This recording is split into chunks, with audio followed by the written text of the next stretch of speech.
Our first question says, why doesn't God show himself in magnificent ways like he did during the days of the Israelites, with giant pillars of fire, destroying entire cities with sulfur, parting giant bodies of water, etc.?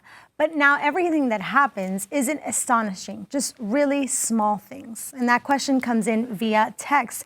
Now, I think I've been there before where I'm like, he parted the seas for the Israelites. What's happening today? What is God doing today that it's magnificent? Why don't we see that? What does the Bible tell us about that? Well, for one thing, we sometimes forget that the Bible was written over several thousand years. Mm-hmm. You've got, it starts, at creation.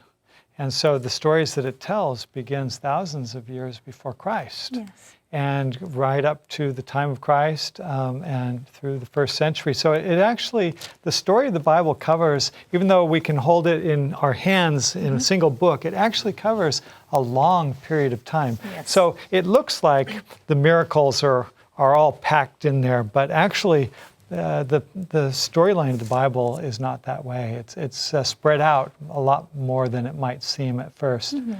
The second thing is that, small things. Well, I don't know how the questioner understands small things, but maybe if they knew me a little better, they would realize that having been an atheist and coming to faith in Christ was not a small thing at all. Is a real miracle, because deep down inside, I was a real stubborn person, and I didn't want to think about God up there telling me what to do. I wanted to run my own life. So the change of my heart is really a miracle. Amen to that.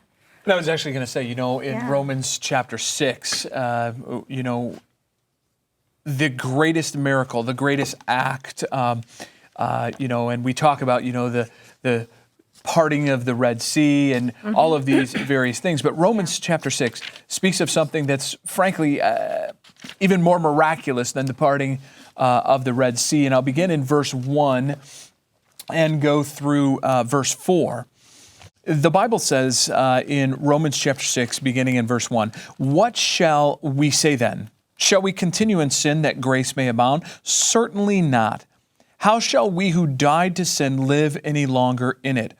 Or do you not know that as many of us were baptized into Christ Jesus, were baptized into his death? Therefore we were buried with him through baptism into death, that just as Christ was raised from the dead by the glory of the Father, even so we also should walk in the newness of life." And so Paul compares the death to self, the death to sin, the new life that Dr. Wallin was talking about that he experienced. It's the new life that I experienced as well in my own life. And the reality is, it is the new life that all of us must experience.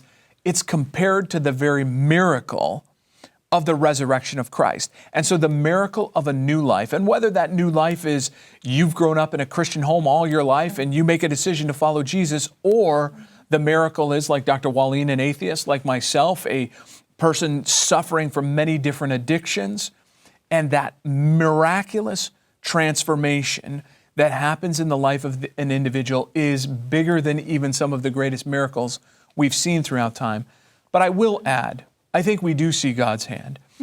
In the United States, in September 11th, 2001, a tragic thing happened. Yeah. Over 2,000 people died as two airplanes crashed into the Twin Towers. An airplane crashed into the Pentagon, and then an airplane crashed into Pennsylvania. Here is the miraculous thing. The Twin Towers housed the ability to have 50,000 employees there on that day.